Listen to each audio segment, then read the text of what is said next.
Good morning, good afternoon, and good evening, everyone. I am Vino Pillay, President of the International Women's Federation of Commerce and Industry, South Africa. It is my pleasure to welcome you to IWFCI South Africa and IWFCI India's first collaboration by way of this webinar series. We hope to contribute meaningfully to the Brand India campaign while promoting opportunities for trade and investment in South Africa likewise.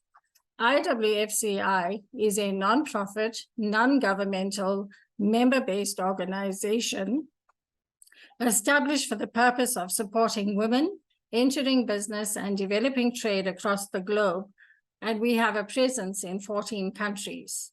Today, we are thrilled to partner with India Assets, India's first wealth tech company offering real estate wealth management solutions to individuals to manage and grow their entire real estate wealth on a single platform. Speaking to the topic of India's Epoch of Eminence, Nurturing Tradition, Navigating Tomorrow, we have the privilege of hearing from India Assets experts, Mr. Murali Kalyanaraman, Ms. Isha Sinal, Mr. Vinay Kott, and they will be enlightening us today on unlocking India's real estate investment potential. Do remember to forward your questions in the chat box. But to kick off our webinar, I would like to introduce you to Ms. Diana Abruzzi, who is the Global Chairman of IWFCI. Diana was responsible for starting IWFCI in 1992 in Melbourne, Australia. She believed that women needed a more bigger space or in the federation or the Chamber of Commerce and Industry, and that was the impetus for her to start up IWFCI. Speaking to the topic of how countries can collaborate further in advancing businesses between countries, I would like to welcome Diana Abruzzi. Welcome, Diana. Thank you very much. Well, good afternoon. It happens to be evening here. But look, today, as Vino has said, I've been asked to speak today on how countries can collaborate further in advancing business between countries. But firstly, we have to understand the essence of international collaboration because it transcends mere economic interests and touches the very fabric of humanity. Because trade first begins with people and their governments who do or do not cultivate the entrepreneurial spirit, who in turn boosts a nation's economic growth, which in turn encourages great trade opportunities. Now remember the IWFCI motto, if you grow your people, you grow a nation. So government policies have a significant impact on entrepreneurship and the overall economy. Governments can create favorably or restrictive regulations that affect startups and small businesses. For example, streamlined licensing processes and reduced bureaucracy can encourage entrepreneurship, while excessive red tape can stifle innovation. We need our governments to create small business charter, and IWFCI Global will assist governments to create these policies. Government initiatives such as grants, loans, and tax incentives can provide a vital financial support to entrepreneurs. These programs can help bridge the funding gap and stimulate business growth, particularly in sectors like technology and clean energy. And nothing more important than intellectual property protection. Strong enforcement of intellectual property rights encourages entrepreneurs to develop innovative products and services. Patent laws, copyright protections, anti-counterfeiting measure safeguards entrepreneurs. Investment and incentives further research, development. Government policies that enhance entrepreneurship education and vocational training provides aspiring business owners with the skills and the knowledge necessary for success. This can lead to a more competitive and dynamic entrepreneurial ecosystem. IWFCI has already developed our own export-ready program through the Pillay Institute in India to prepare our members for every opportunity to be expanded throughout the IWFCI branches. So we look at market access for people within our countries are always looking for new markets. Governments and organizations like IWFCI with chapters over 3 continents play a vital role in promoting access to domestic and internal markets. Trade agreements, export assistance programs, and efforts to reduce trade barriers can help entrepreneurs expand their customer base and compete globally. It is clear that government policies have a profound impact on entrepreneurship, shaping the opportunities and challenges faced by entrepreneurs globally. And IWFCI intends to have a voice into those policies. And I speak to the potential exporter. Every company, no matter how big or how small, is to be export ready for that opportunity when it presents itself, because knowledge is everything as we navigate our new world. So now, having only briefly touched upon the different nations' responsibilities to their people if they are to survive and thrive, we will start to navigate through the maze of globalization. It is imperative that nations now forge business alliances. They are not only profitable, but also steeped in empathy, understanding, and mutual respect.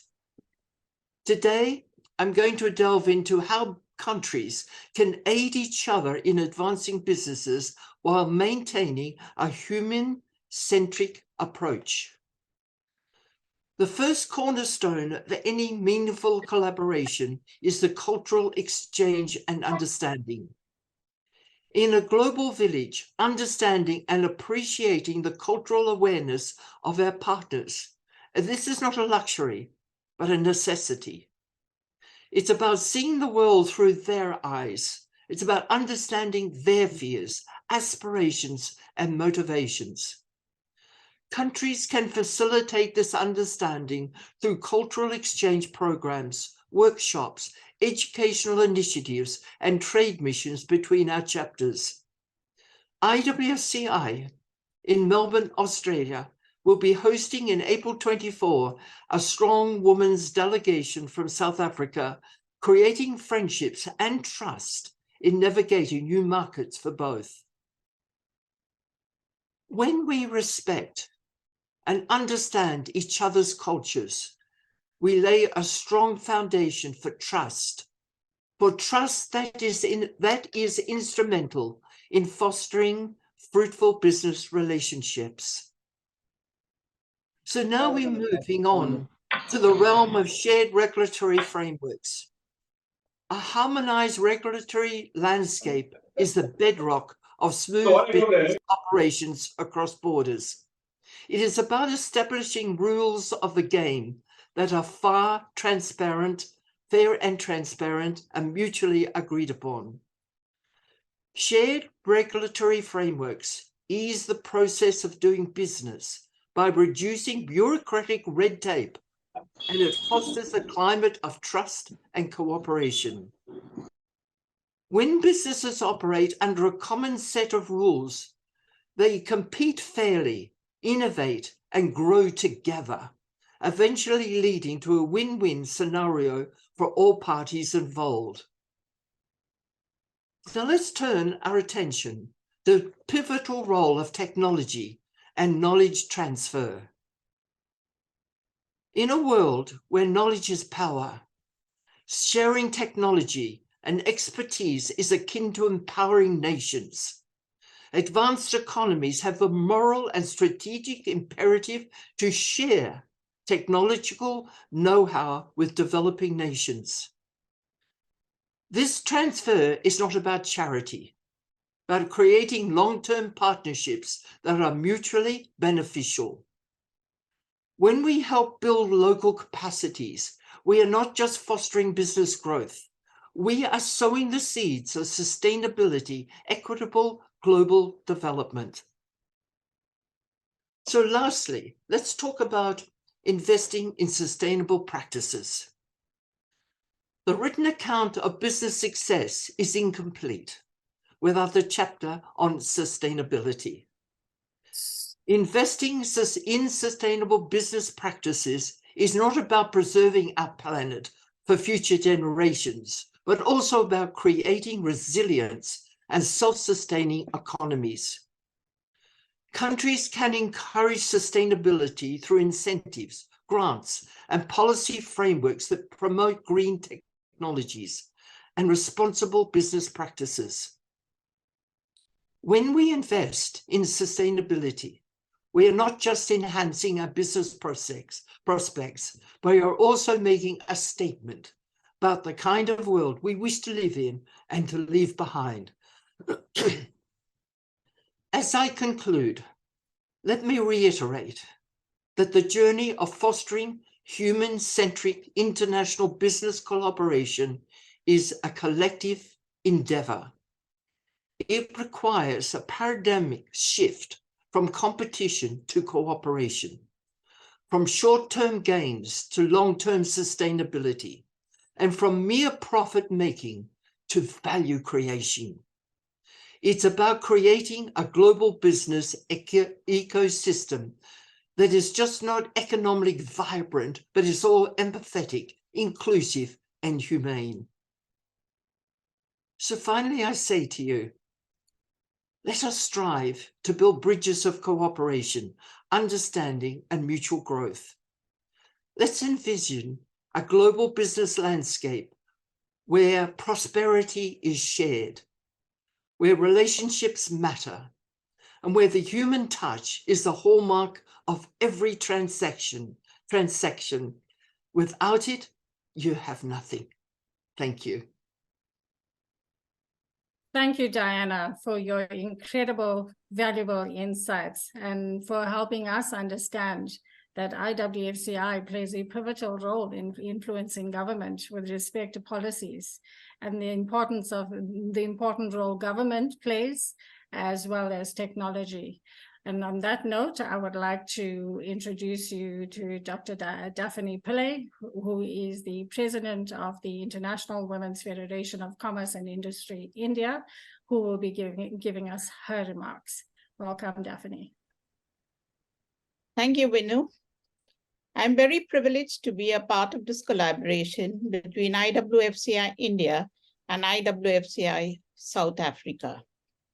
IWFCI was founded by Diana Abruzzi with the objective of helping women to trade globally through their different chapters and to promote the growth of businesses between the IWFCI chapters. To attain this objective, IWFCI has created a digital platform for businesses to engage and connect with an interested audience regardless of their geographical location. We had 3 virtual fireside chats during the COVID times, which were a huge success, as it reached a wide audience in disseminating information and providing pointers for the road ahead. This is the first of a series of webinars we are organizing in collaboration with our other IWFCI partners. This webinar series will help give information about Brand India's products and services to a wider audience. Today, India is the fastest growing economy in the world, and despite challenges, India today is a hot spot for investment and presents good investment opportunities. Our three speakers for today will give you a summary of India's investment potential and the key areas of investment. Thank you. Thank you, Daphne, and thank you for stressing the importance of the collaboration amongst the various chapters to make all of this possible. I now call upon Dr. Rema Ramchandran, who will be introducing speaker number one, Mr. Murali Krishnan. Thank you. Thank you, Rema. Thank you, Venu, for that. And thank you, Diana and Daphne, for your wonderful insights. And I now have the pleasure of introducing Mr. Murali Kalyanaraman. Mr. Murali Kalyanaraman, with over 3 decades of financial expertise and a distinguished 20-year tenure at Honeywell, he brings a wealth of experience to his current role as the Managing Director and Chief Financial Officer at India Assets.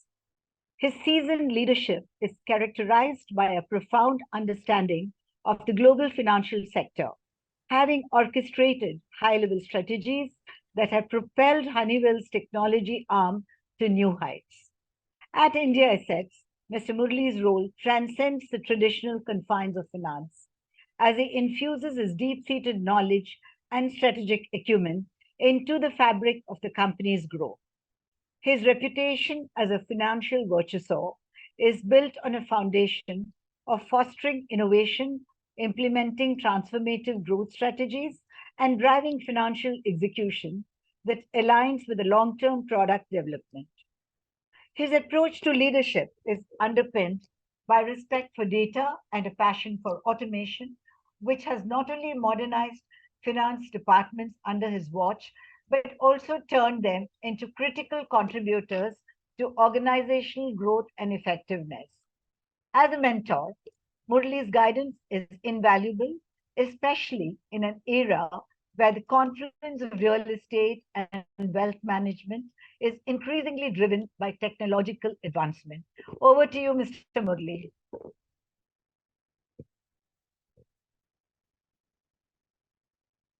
Thank you, Rima. Thank you for your kind words. I would like to start out on the topic that we are talking about is investing in India, and why I feel, and as well as everybody feels, that investing in India is now an exciting and potentially a lucrative opportunity that one should not miss. Some comparison I want to draw from the experiences that the world has seen in the last 3-4 decades. And also I would talk about why I feel that India has now arrived, and why investing in India now is not anymore choice, but a necessary thing in order to maximize your wealth. So if you look at it, 1984, roughly India and China were the same size in terms of the economy. And in the last 30, 40 years, we have seen where China has gone and where has India been in. And so not to demean that India did not grow or anything, but the scale of the growth in China has been phenomenal. And we feel now that India is at the same cusp as China was in the 90s, and really wanting to take off from here. And the next, probably the 3 decades are going to be India all the way. And why do I say that? Is mainly because of the high economic growth that India is consistently achieving, the demographic advantage that India has in terms of the population, the technological advances that we have been making through, and how that is impacting a larger section of the people, not just restricted to a few, but larger section of the society. Our continuing investment in infrastructure, both in terms of railways, ports, and the road infrastructure and the digital infrastructure is very key. Again, India is moving more towards renewable energy, given that there is a huge need for us to shift from carbon consuming technology to a more sustainable technology. And India again is leading the way, both in terms of solar power, wind, and everything else as well. And as you can see, the global influence that India currently has in terms of both its diplomatic and other capabilities is also a significant factor. So we will get into some of the details and what we feel as important in the next discussions topics that I'm going to kind of bring through to your notice. So if I look at it, the topmost pointer is that India's growth is at a phenomenal clip that it currently is happening. So India is now the 5th largest economy in the world and still going at anywhere between 6.5% to 8.5%, depending on whom you talk to, from JP Morgan to World Bank to the Government of India statistics to anything. So safely assuming that we are doing about 7.2% growth per annum, it is the largest growing economy, and given the size that we are at and this continuing growth that is going to happen, so it's going to be a big explosive economic opportunity for somebody to really be a part of. So if you look at some of the details around this, is that the bank credit is growing at about 15.8% in the first quarter of 23-24. And this kind of corroborates the fact that the growth is pretty strong. And one of the significant aspects of the Indian growth story is that it is domestic-led, and it is not too dependent on the export markets, unlike the growth stories coming in from any other economies. So there is a big opportunity in terms of investment potential and further expansion once our global exports also pick up. And this, I think, can only multiply in terms of the growth rate. And as you are aware, India is a $1.3 billion people, and that clearly has an opportunity in terms of the vast market, in terms of consumers that are waiting to consume. And the biggest potential for India is in terms of the expanding middle and high income groups that are growing at a very significant clip. So the predictions are that there is going to be a 29% growth in terms of this piece, the middle class expansion and the higher income groups going, which kind of leads to a big amount of potential in terms of consumer growth that is there for companies to exploit big time. As you can see, many of the companies are taking advantage of it, and Apple is the latest example of where they're very clearly focused on India in terms of their growth, and they are seeing a big benefit in terms of their numbers as well growing in India. The other significant aspect about India is the young and the growing workforce. So if you look at the other countries and other areas, geographical areas, in India, if you look at it, in 2022, the average median age of an Indian was around 28.7 years, compared to a 38.4 in China and a 48.6 in Japan. And by 2030, India's dependency ratio will still be just 0.4%. What do we mean by this is that India still has a larger base of young people who would be supporting the population that is going to grow old. So in terms of dependability, India is not going to grow significantly older in the next 10-15 years time frame. The other favorable demographics is in terms of the rising middle class and the higher income groups. And again, this is projected to grow to around 51.7% of the whole population by 2030. we are talking about 715 million Indians who would be in the middle class and the higher income group. And that kind of talks about the unleashed energy in terms of consumer requirements and other consumption requirements that India is going to see in the next decade. So that clearly indicates to a growing customer demand and a very favorable market for somebody to expand and be a part of this tremendous growth that is likely to be happening in the next 10 years. As we mentioned, the other thing is on the digital revolution that is happening in India. And many of the people who come back from the US or the other places see a much changed India in the last 4 or 5 years in terms of the way the digital revolution has happened in India and the way people have taken on to technology.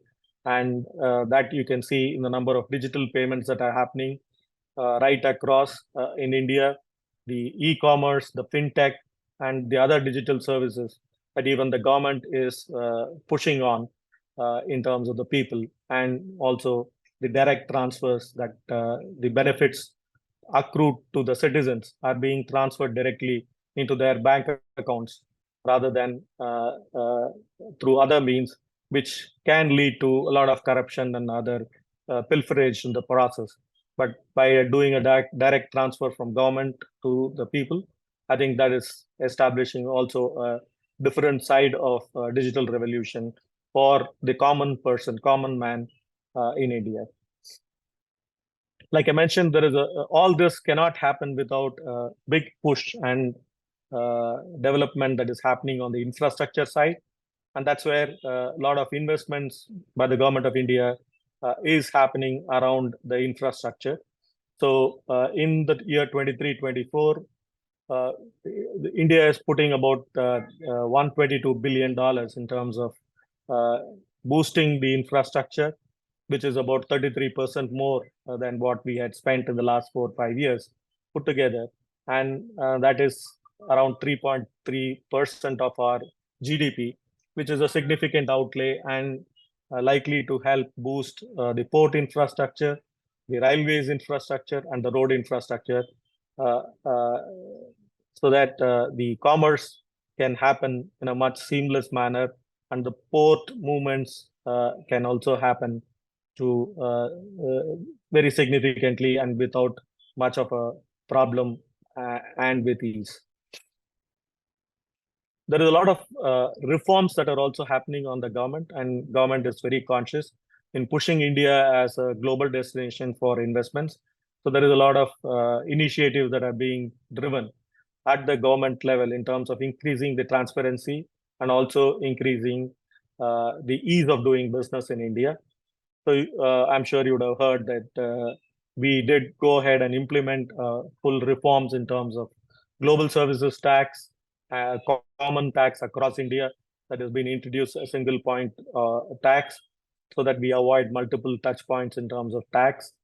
And also the IBC, the Insolvency and Bankruptcy Code, have been introduced and kind of streamlining the whole financial backbone of the company and cleaning up a lot of the old issues that we had in terms of loans and outstandings, and creating a more transparent and a vibrant place for the businesses to be more transparent and be able to build on the credit for which is required for the growth. And of course, one of the other biggest things that is happening in India is the startup revolution. And that is a significant one. And we are currently around the third most startups in India, and close to about 55,000 startups, according to NASSCOM, is what operates in India as of now in 2023. And the Indian government is also supporting this initiative in terms of the startups by easing up some of the operational constraints that earlier was there. So the Indian startup ecosystem is pretty diverse, with a strong presence of startups in sectors such as technology, healthcare, fintech, and in e-commerce. And that's where a lot of revolution in terms of this thing is happening. The other biggest push that we have seen is in terms of the manufacturing hub. India has become a very powerful destination with the ambitious plan of Make in India initiated by the government. And industries in terms of automobiles, electronics, textiles, and others are pretty excited in terms of joining this bandwagon of investments in India and growing their manufacturing capabilities in India. So that we see also as a great thing that is happening in India. Rema, how am I doing on time? Is it okay for me to continue, or because this topic I can talk for hours? You're fine, Mr. Murli. Go ahead. Okay, yeah. So the biggest next opportunity comes in terms of huge potential that we have.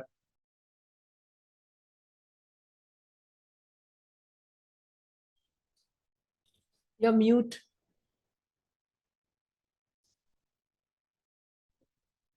Sorry.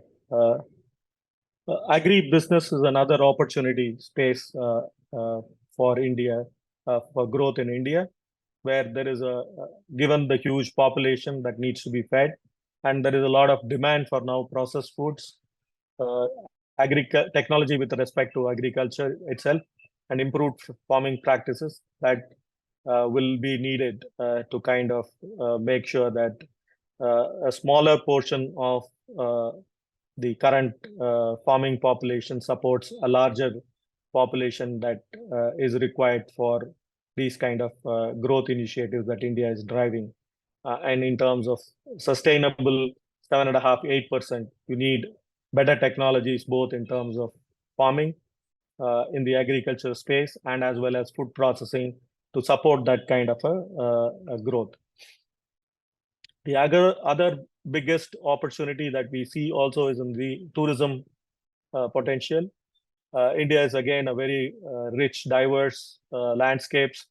You have beaches, beautiful beaches. You have the mountains, Himalayas, to everything, and with the right kind of temperature and with this thing, it's a great opportunity for people to come and explore and enjoy the diverse culture, cuisine, and everything that is there in India. So as we say that every 100 kilometers in India, you have a different culture, different cuisine, and different clothing and other aspects. So it's a life journey for you to really look at and get an experience of India. So again, tourism is a big opportunity, and currently we are doing only $178 billion in terms of contributions from tourism in that area, which again, given the improving infrastructure, we see that as a big opportunity that can be had. And now with India getting connected in terms of multiple smaller cities as well, in terms of air connectivity, I think this potential for travel and looking at various options does provide an exciting opportunity for the world as well. So like I mentioned, the renewable energy is another investment that India is extensively doing to take out our dependency on carbon consuming fuel, both in terms of power and in terms of commute.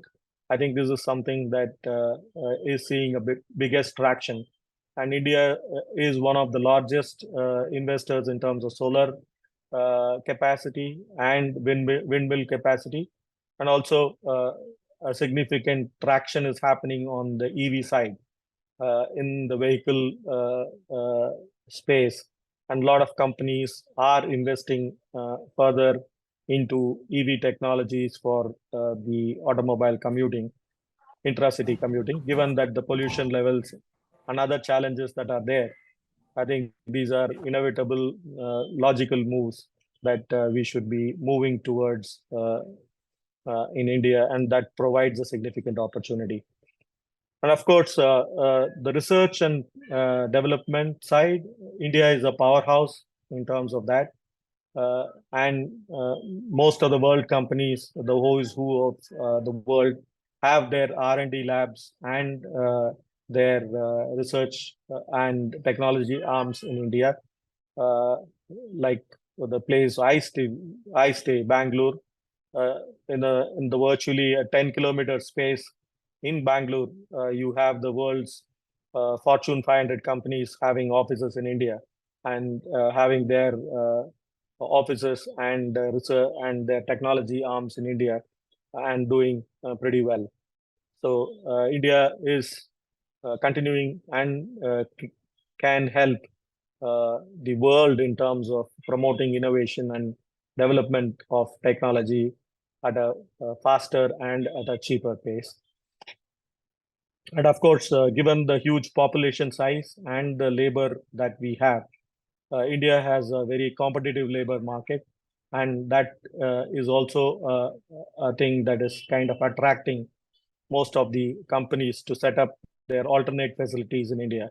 And that is something that we see as a part of the Make in India initiative, taking a significant shape in India. Again, India being a geographic location has access to the very close neighboring countries, which have huge potential both in Southeast Asia and other areas where they can look at providing the same products to or services to the adjoining countries and use India as a hub in terms of their model. India also has a pretty strong financial sector, a services sector, which is offering a wide range of investment opportunities, both in terms of banking, insurance, asset management, and fintech. And I'm sure Isha will cover on these aspects little more during the course of our presentation.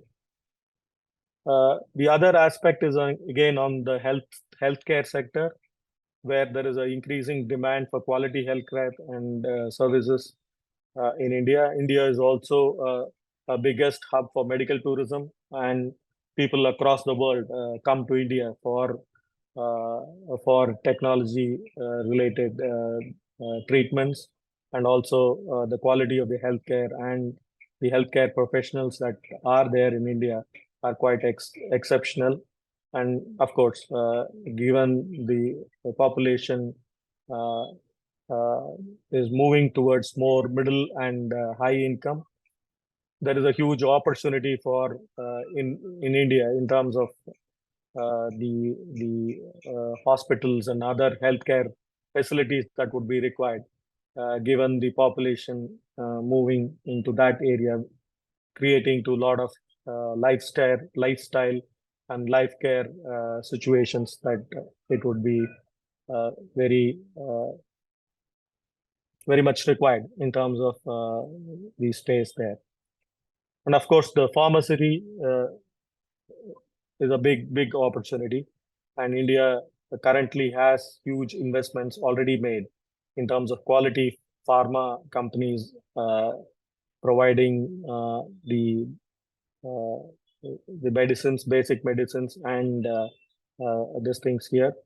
COVID time was another example where India led the world in terms of the vaccine production and distribution across the world.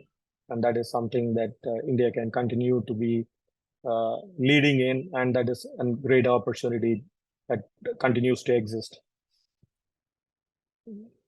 Of course, coming to the education sector, this again has a huge opportunity, given the skills that are required for the next decade and a couple of decades more, in terms of what transformation that we need to go through to stay competitive and relevant in this area.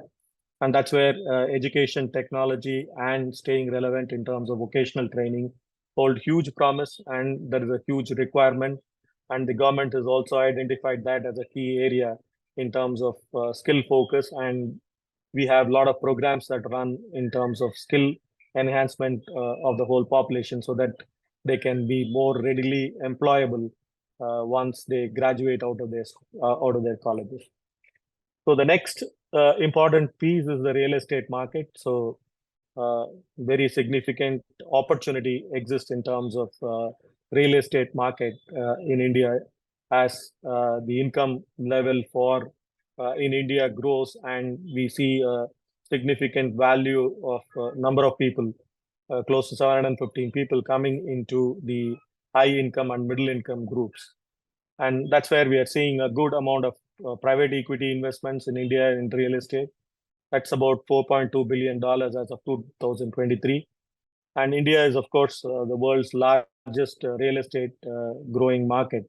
And like I mentioned, with the huge population, there is going to be increasing demand for both high-end houses and as well as the budget houses. That is going to be the need of the hour. And we see that growing at a 10 to 15% clip for the next 10 years. And the government's very favorable policies, both in terms of reforms, in terms of transparency and digitization, is kind of helping us in terms of easing the whole transparency in the real estate market. And of course, the last and the most important aspect of it is the stable democratic system. And given India's background and the last 75 years, virtually being a democratic state and a very predictable and very lively court and a legal framework of systems in place, I think the investors have a very predictable policy framework that will be there for the investors. So I think these are some of the big points I think is driving India towards a very the place for investment in the next 10 to 20 years time frame. And I think it's going to be a great story, growth story for India, and whoever chances to participate in this space is really going to make it big in terms of the economic opportunity that it presents. So that's what I wanted to share. Thank you. Thank you, Mr. Murli. Mr. Murli Kalyanaraman, thank you so much for such enlightening facts on India's economic growth. Your talk makes it clear to any investor as to where to put their money. And from an IWFCI SA perspective, you have certainly given us excellent direction on how to grow SA-India's trade relationship. I now hand over again to Dr. Rema Ramchandran, who is a director of IWFCI, to introduce our second speaker, Ms. Isha Sinha, who is the VP of India Assets. Rema? Yeah. Thank you, Mr. Murli, for that wonderful insights. And thank you, Vinu, for this. So I have this privilege of introducing Isha Sinha. Isha is Vice President of India Assets. She stands at the forefront of the firm's strategic ventures, bringing a sharp analytical mind and a deft touch to the structuring of significant real estate transactions. Her prowess in number crunching and deal structuring is not just about securing profits, but about creating values that resonates across the board, from clients to collaborators. Her role involves navigating the complex landscape of the digital disruption, harnessing technology to elevate the company's transactional capabilities. Currently involved in pivotal discussions for venture capital funding, Isha's efforts are key in transforming innovative blueprints into viable market-leading solutions. Beyond deal-making, Isha's expertise is crucial in crafting strategic partnerships, aligning India Assets with like-minded entities to foster an ecosystem ripe for collaborative success. Her contributions are vital to the company's growth trajectory, ensuring India Assets remains synonymous with excellence and innovation in real estate wealth management. Over to you, Isha. Thank you, Rama. That was a very, very warm and wonderful introduction. At the outset, I want to thank Diana and the entire IWFCI team for this impeccable collaboration. And this is something that we truly believe is going to foster not just great collaborative spirit, but I'm sure there's going to be a lot of underscoring important revelations that we will have going forward. What I'd like to talk to you today about is the Indian real estate sector and how important it is to the country's economy and has an impact globally as well. So I'd like to continue from where Mr. Murli left. As you know, India has had a very strong economy and a very strong economic recovery, especially post-COVID. That has also led to a real estate resurgence and has indeed created a very favorable environment for global investment opportunities.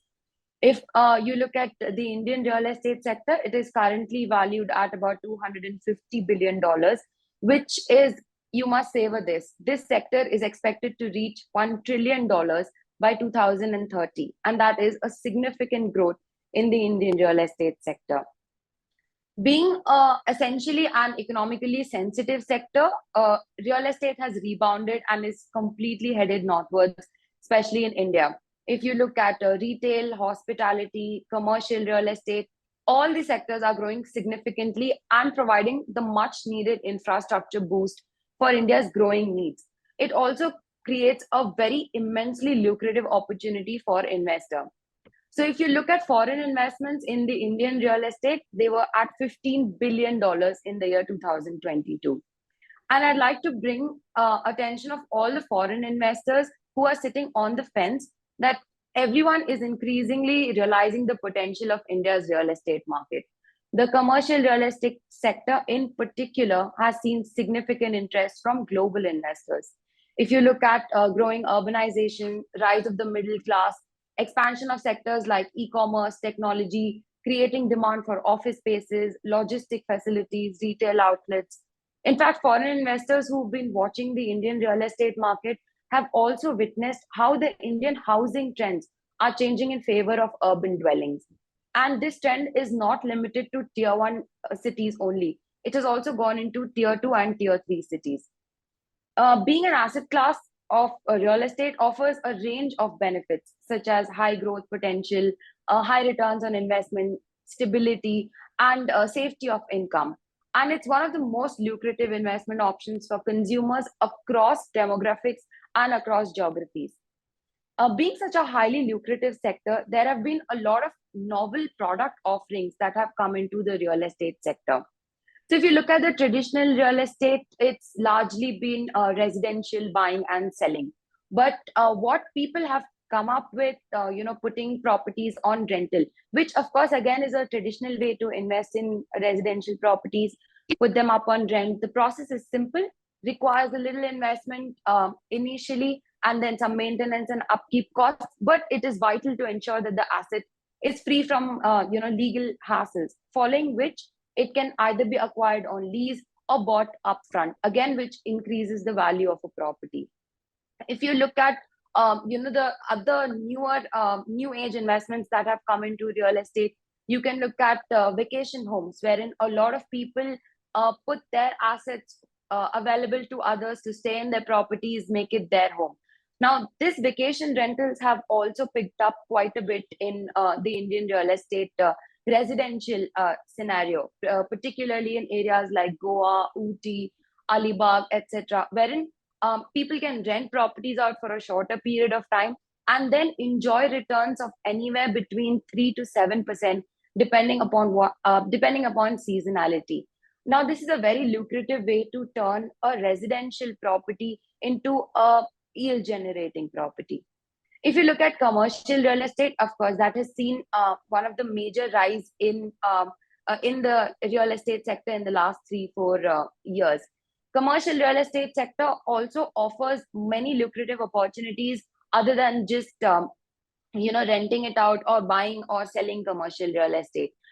There are opportunities such as fractional ownerships, wherein you don't have to completely purchase an asset all by yourself. A group of investors can pool in their funds, jointly purchase real estate. So you can reduce the cost, burden, and risk exposure, and also share the rental income. You can also look at part ownership or part renting out of your commercial real estate. And commercial, of course, at an average offers you returns of anywhere between 7 to 9% and above as well. So that is something which is very, very lucrative in the Indian real estate sector. Further opportunities in real estate investments, especially with all the government initiatives being introduced, are, let's say, alternate investment funds. Alternate investment funds are a broad category of pooled investments. They're not covered under traditional mutual fund structures. They include various types. There are private equity funds, hedge funds, of course, real estate funds. Real estate funds largely include development projects, distressed assets, or any specific market segments. Now, these income from AIFs can come from a combination of rental income, capital gains, or any other real estate related activities. They also offer a very, very high return on, on investment, anywhere upwards of 15 to 16%. One of the new age investments in commercial real estate, again, are REITs, or real estate investment trusts. The concept of REIT is very similar to that of a mutual fund. It gathers money from several investors and then they invest those funds into income generating properties. The returns are paid out in the form of monthly rentals from the properties invested in. If you look at even newer age, with the advent of technology in India, there are some more novel concepts that have come up, such as house flipping. Now, house flipping is yet another option where someone with an understanding of the market demands, they can renovate, upgrade an existing property and actually sell it at a higher valuation. The consumer here needs capital and ability to see, understand, and do repairs as and when is needed. In this, of course, it's lucrative because capital is tied up for a shorter period, which means it offers quick returns to the investors. With the advent of technology in the real estate sector, there are multiple products such as guaranteed sale products, because in real estate, whether India or anywhere across the world, it is very difficult for people to guarantee a time or the exact value of their real estate returns. And with novel products like guaranteed sale products or time frame products, wherein consumers are given the opportunity to actually sell their property in a particular period of time. That not just gives the customer a lot of satisfaction on liquidity, it provides easier liquidity. It also helps people to churn the real estate market even faster.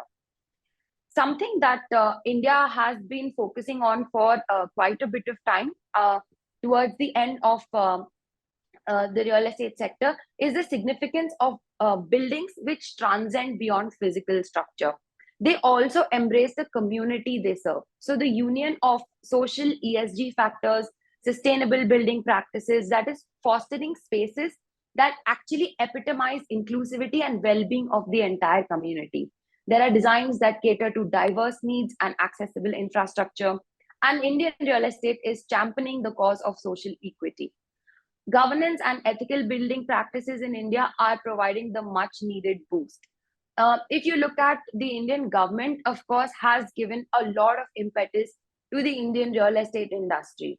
With the advent of RERA coming in, a lot of the real estate reforms have been brought in with under construction properties or carpet areas or any of the grievances that customers used to have for their real estate are largely mitigated with the advent of RERA. GST, again, the advent of GST provided a much needed boost to the money flowing into the real estate sector.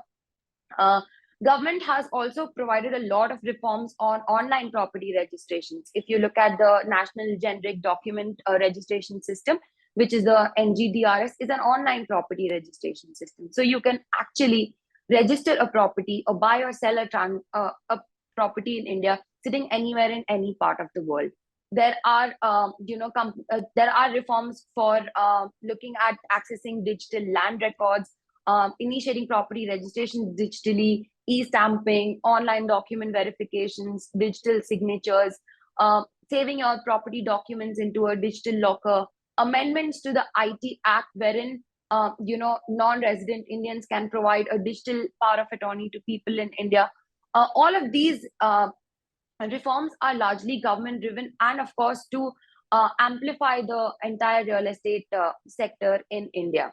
So all in all, India looks like a very, very lucrative investment opportunity. And we've already started seeing the kind of returns and the kind of investments that are happening in India.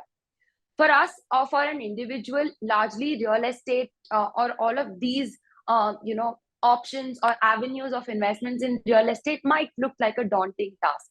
But at India Assets, which I represent, we pride ourselves in being a single digital ecosystem for everything in real estate. So whoever wants to invest in India, if you're looking at investing in India or buying or selling a property in India or anything related to real estate, it becomes our prerogative to ensure that we maximize an individual's real estate wealth and give them a wallet share that not only gives them long-term stability, but also provides them very high returns. With digital products at India Assets, of course, are introduced to cater to the vast needs of the Indian real estate ecosystem. With that, I'd like to thank you for your time, and I hope I've been able to provide some perspective to the universe of the Indian real estate market. Thank you. Ms. Isha Sinha, thank you so much for giving us such a comprehensive talk on the nuts and bolts of investing in property in India. You've covered remote investment features, and this makes this area attractive with so many options for investors. With that, I ask Dr. Rema Ramchandran to introduce our third speaker, who's Mr. Vinay Kott, who's the CTO of India Assets. Rema. Thank you, Vinu. Last but not the least, Vinay Kott. Vinay Kott's journey as a vanguard of digital transformation began with revolutionizing the retail experience at Decathlon, where he was instrumental in developing their first digital sports platform. His work introduced groundbreaking scan and go technology in retail outlets and created the widely used digital app platform for Decathlon, and also headed development of products for digital bookings for sports facilities, coaches, events, setting a new standard in customer engagement. Currently, as a Chief Technology Officer and Head of Digital Products at India Assets, Vinay is at the forefront of digitizing real estate wealth management. His vision is transforming the landscape, creating unified platforms for banks, wealth management companies, and other stakeholders, enhancing efficiency and streamlining complex interactions. At India Assets CTO, as India Assets CTO and Head of Digital Products, Vinay's strategic initiatives include the creation of WealthWise, an educational venture aimed at simplifying the complexity of real estate for a global audience. This platform, a brainchild of Vinay and a product of India Assets, stands as a beacon for knowledge sharing in the industry. Additionally, he is pioneering an alternative investment fund, which is called AIF platform, tailored to streamline the investment journey in diverse asset classes, encapsulating his commitment to innovation and user-centric design in the world of wealth management. Over to you, Vinay. Wow, thank you so much, Emma. Hello, everyone. It's a great honor and lovely to be amidst such a great audience. And it is my privilege to be, representing India and generating the opportunities that India currently today presents.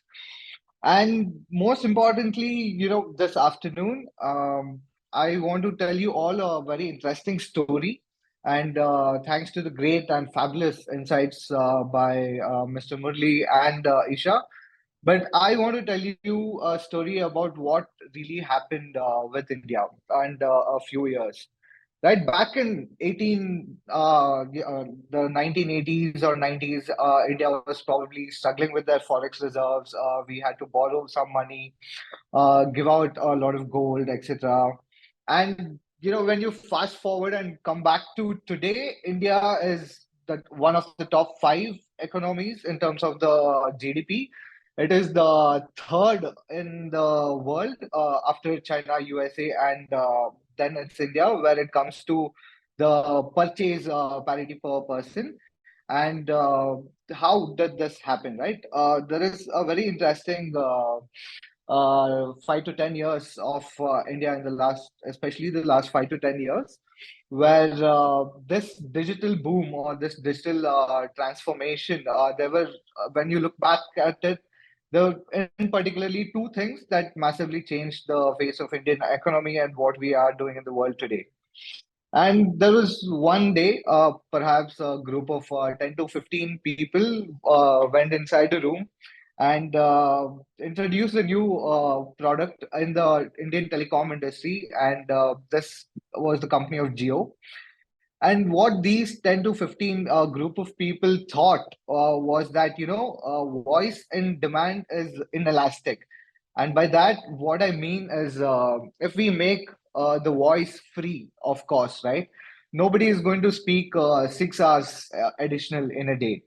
But if I make the data, which is being consumed free or almost at a negligible cost, then people are going to spend 8 to 10 hours in a day watching YouTube videos, TikTok videos, Instagram, have all these meetings online, and create a new platform at which a lot of Indians penetrating through the remotest of the locations in India started consuming data at a very high pace. So from 1 giga of data being consumed per month, it was 1 giga of data being consumed per day. And this was a 30x kind of a data consumption. And with this, the support of all the smartphones, India being the second largest population, we have around 1.4 billion people across our nation, and almost 2 and 3 billion smartphones which are used in India today. And not only this, with the 1.4 billion people and this data becoming so accessible, there was another revolution which happened in parallel. Similarly, like these 10 to 15 people from Geo, there was another group of people who sat in a meeting room and were discussing and conceived this idea of microtransactions. By microtransactions, where I mean digital payments, which are not necessarily a unique amount, but as simple as 1 rupee, which is the Indian currency, or 2 rupees, and which is almost 1/80th of a dollar, of a US dollar, can be directly transferred to a particular bank account just via phone number. And this technology is called UPI, Unified Payments Interface. And this technology was again made by the NPCI, which is the National Payments Corporation of India.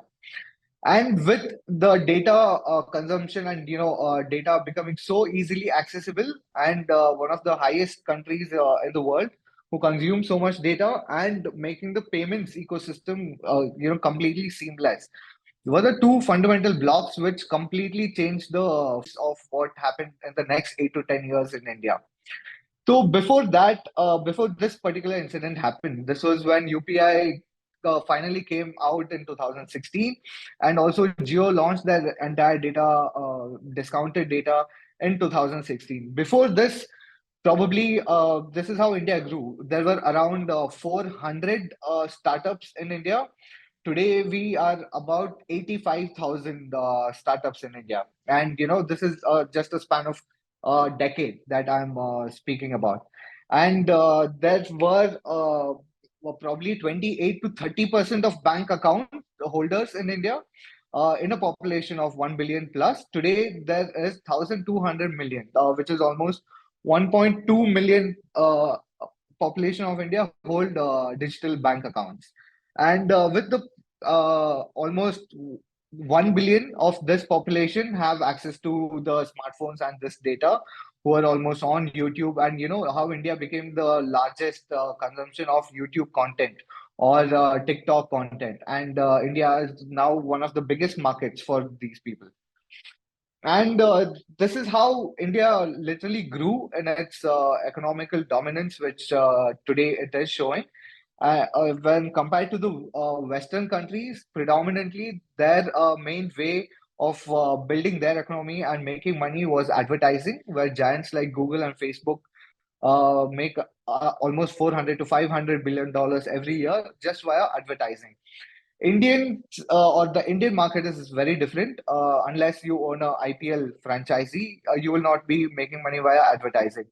So the Indian advertising market makes around $4 to $5 billion in a year, and hence how our internet story from the 2013, 14, 16 kind of the period became completely about transactions. And our entire dominance in the digital world today across the world, not just in India, is where how these transactions have enabled a lot more things to happen. So what I mean when I say that is that for over a period of years, right, almost 100 years, nothing was happening. But suddenly something happened because of which a lot more things are happening. So this is a paradigm non-linear change. When I say a non-linear change is that, it is not just a one time. There was something that happened which led to two or three other activities to happen. And because of that, two or three more other activities are happening. And this is a chain reaction which is happening. Hence, this is non-linear. India is growing in such a manner. And this is the philosophy that India has developed in the last decade. Also, what predominantly supported all these startups and other things to grow at a phenomenal rate is where these became this kind of a digital infrastructure became the digital public goods.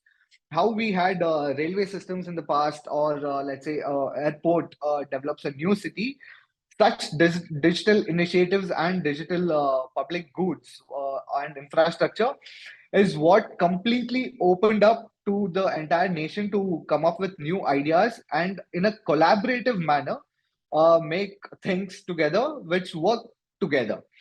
For example, let's say the same UPI example, it would have taken us 48 years to create bank accounts for over 1 billion people, or 49 to 50 years, but we've achieved that in 9 years.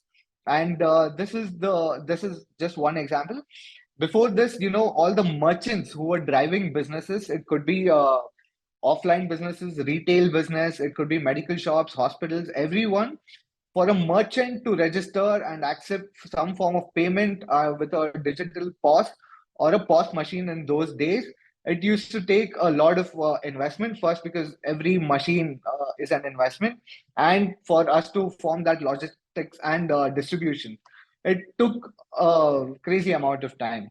But with the advent of, the invention of the QR code in the Eastern countries and India utilizing it to its maximum capacity, is where today several merchants can just go online in a second.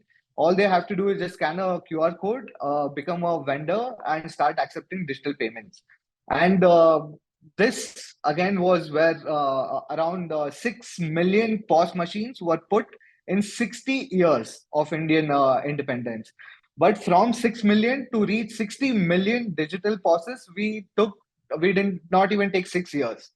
And similarly, in the terms of technology and the revenue driven through such open source technology in India, we took 100 years to reach from the $1 to $100 billion. From $100 billion to $200 billion, we took 10 years. And from $200 billion to $300 billion in 2023, we only took 3 years. And this was the power of how the entire revolution started in India, just because of two or three, very open source, like-minded people coming together and giving out and building such digital infrastructure initiated by the government. Earlier, even technologies like GPS or anything were always government-initiated products. And when they were gave out the IP rights to the public, were when a lot of companies and businesses came up to utilize such devices and such tools to make more innovative products and services. So with this, India in the month of October 2023 just crossed $11 billion in terms of UPI, 11 billion transactions in terms of UPI, which was just over 200 million or 300 million just before COVID. And today we have crossed 10 to 11 billion plus in the volume of transactions. which again is around 17 lakh crores in India, in Indian rupee, in the value of these transactions. So it's not just the data which is, which on a paper looks amazing and very lucrative in terms of an opportunity for investment in India. Whenever you are in India, you go to, let's say, Goa, you are chilling on a beach, there is a, a tender coconut vendor who is on a bicycle, who is on a temporary cart, who is selling these tender coconuts. Even with him, you will be able to transact via your QR code and pay digitally. And you give him cash, if it could be 20 rupees or 30 rupees in Indian currency, he will be surprised that why are you giving him cash? And that is the status of the Indian uh, national payments policy today, and how people are transacting. So with this, what does happen? What next? When we are sitting in a room thinking of how the future, the strategies, the opportunities that we are building, we should definitely understand how this was possible and why India is growing at such a fast-paced rate today. India has a very strong bullish target or an ambition of $10 trillion economy to be in the next few years, which is maybe by 2030. And technology is going to become a very integral part of it. Today, technology contributes only 13% of the nation's GDP, but it will be more than 20 to 25% by 2030. In fact, reaching 20% in 2025 itself. With this, the bigger idea that the Indian government, and I also saw a question in the chat where it was, is bureaucracy still a roadblock to investors in India, or has it positively changed? So to answer this question, I would like to take another example where it is not just the policies which have changed, but also the way of doing things in India has changed, especially by the central government and the state governments, where you see that UPI is not a single platform transaction only for payments, but this in turn has enabled a lot more opportunities, let's say in the Indian capitals market, where $3.5 trillion is the size of the Indian capital market today. And this has been the highest ever since the independence of India. And this more than 55% of the accounts which have been opened today in terms of mutual funds and other asset classes are digital. And not just this payments, there was another revolution that happened in India, which we tackled in terms of a country of 1.4 billion population, is that we prepared a digital ID for all the population of the country. This is called the Aadhaar, where every person in the country who is a resident Indian or a non-resident Indian has an Indian digital ID in the form of Aadhaar, and he is able to use this in order to save years of time in a collaborative nation's time to open a bank account, to finish his eKYC, where his digital Aadhaar-based ID, he's able to verify that it is him via his biometrics like fingerprints or the iris scanner or the facial recognition system. And this saves not only seconds or hours or days for a country, it is saving several thousands of years for a country. And India is able to grow at such a fast rate because of these things. Apart from the identity, apart from the payment ecosystem, India again developed a great technology in terms of security of documents, where DigiLocker was introduced to India, again, an initiative by the Indian government. And behind most of these things, there's always one man, Mr. Nandan Nilekani, who is the technology guru and the force behind all of these great technology initiatives, and which is not only used in India, but spreading across the world. So even when you're driving in the night, there is a cop who is asking you to show your driving license or anything, you are able to show it on your phone via DigiLocker, and it is an acceptable form of transaction. Even in airports, when you are going in and out of airports, you are able to just use your DigiLocker account, where you are able to facial recognition happens via an ID system, and you are able to show any of your identity proofs in these automated scanners. And things like this is why India today is at a great cusp of, again, a further breakthrough. And things like this always happen once in a century of a country's history. So India is definitely a very dominant and a very good performing nation. Why I say this is because a few years ago, especially a decade ago, India was mainly an offline, cash, informal, and a low productive nation. But because of all these fundamental growths, the fundamental digital public goods, India today is an online, cashless, formal, and a high productive nation today. And like Mr. Murli said, India has been growing 7 to 8% every year in terms of its gross domestic product. And like how Diana was also mentioning in her opening speech, where she said, it's not just the creation of technology, but how you're distributing technology and a collaboration between other nations that is helping the growth of the entire population on this planet. So India again has been always creating such open source technologies. UPI is now in more than 10 other countries, given Singapore, Malaysia, our neighboring countries. And this again opens the doors to a larger volume where India has a target of 1 billion transactions per day, which means around 30 billion transactions in a month, where today we are at 11 billion transactions in a month. And all such inventions and discoveries and collaborations where everything works together. It's not that Google Pay accepts only Google Pay. You can also use some other mode of pay, some other app to make payments on this. The decentralized kind of a technology thing is giving opportunities for a lot of more collaborators and business people in India. So even in terms of real estate, where I in fact have a short presentation, if I can share it across and just present it for 2 minutes, is where real estate is also seeing a massive change because of such identity documentation and the payment ecosystem now becoming seamless. Real estate is the fifth asset class, which again has the entire potential to boom, especially in terms of technology. So can I just present one screen, Remo or Vino? Thank you so much, Vinay. Who No, better than the young?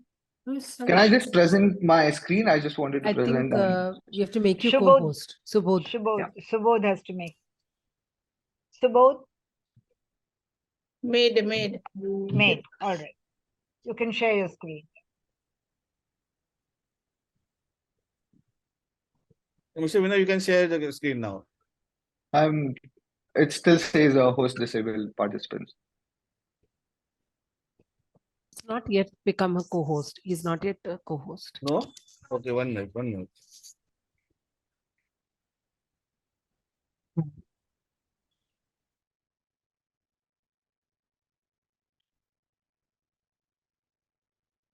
Yeah, I've made him a co-host.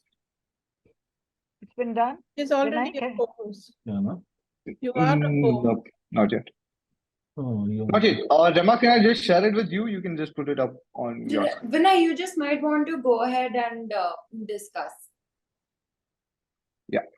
So what I'm basically intending to say is where a lot of financial inclusion has reached its heights in India, and this is probably us still scratching the surface. This has also made possible for the entire wealth industry to perform a little better and given a lot more opportunities, where it's not just cash transactions, but also like stocks, mutual funds, insurances, real estate, gold.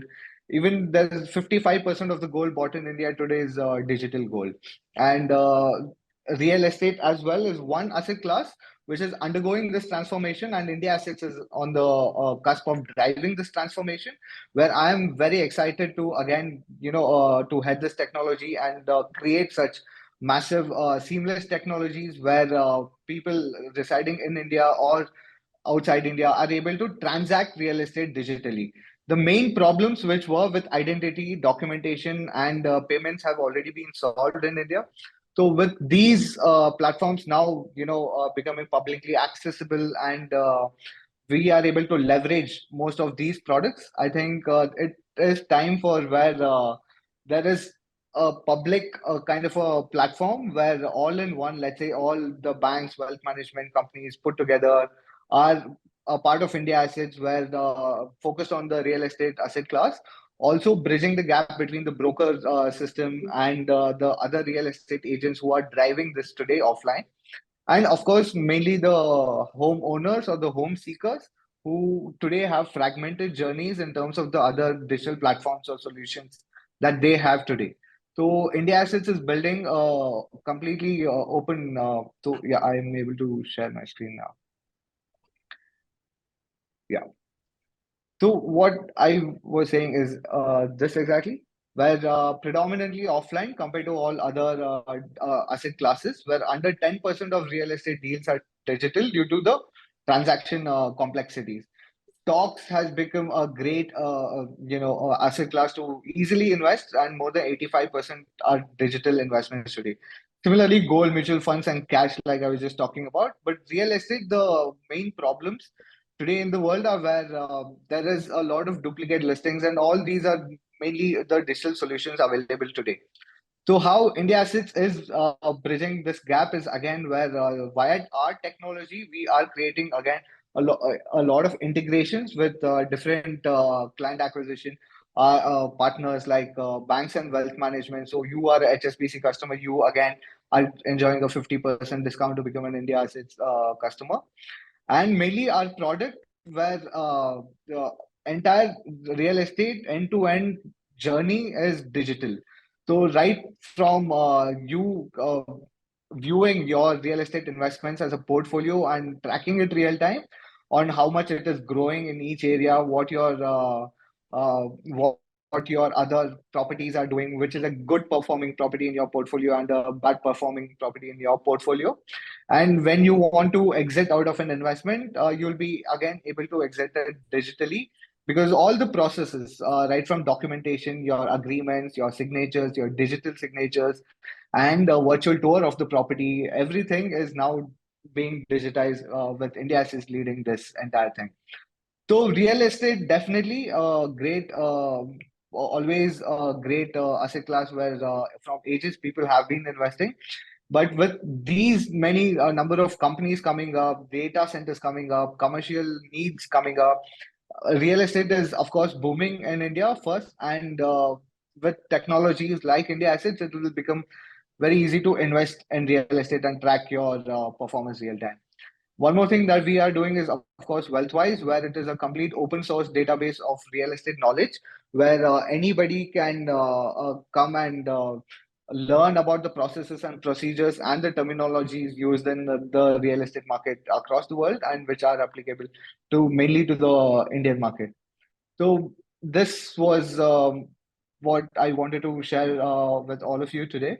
And thank you so much again for this opportunity. And looking forward to, of course, any other questions that you might have, or interacting with all of you one more time. Thank you so much, Vinay. Who better than the young, dynamic youth to When I drive stop screen share, yeah. Okay. who better than the young, dynamic youth to drive the technological space of business transactions? Vinay, you have given us such an excellent appraisal of the technologies. So on that note, I want to say thank you to our three speakers and to Dr. Rema Ramchandran, who's the director of IWFCI. And it is now time for us to move on to our Q&A session. So the very first question we have had answers from our speakers, but I think we would like a little bit more elaboration on it. And I would like to pose this to Murali. So the first question is bureaucracy still a roadblock to investors in India, or has it positively changed over the years, over recent years? As you can see, there is a lot of initiative that the government is working on to ease the government bureaucracy. The way India has come up in the world rankings in terms of the best place to do business in, clearly indicates in that direction. One of the things that Vinay also talked about is the extensive digitization that is being driven across the states and as well as the central government, wherein a lot of bureaucratic challenges are being removed with the process of digitization. So I think that is something it does exist, but is reducing significantly at a faster clip, and much more of the operations are becoming more transparent as we speak. Okay, thank you so much, Murali. So our second question came from Ms. Diana Brucey, and she wanted to know, why is it so difficult to get money out of India? But we do believe our speakers have touched on this question, and Ms. Isha gave us a good understanding on transacting as a foreign property investor who is residing outside of India. And Vinay gave us a good talk on, or answer on, technology available that has now removed roadblocks. So on that note, we've received some questions on WhatsApp. And one of those questions that I'd like to pose before we close off, or we go to move to the vote of thanks, is who can buy real estate in India?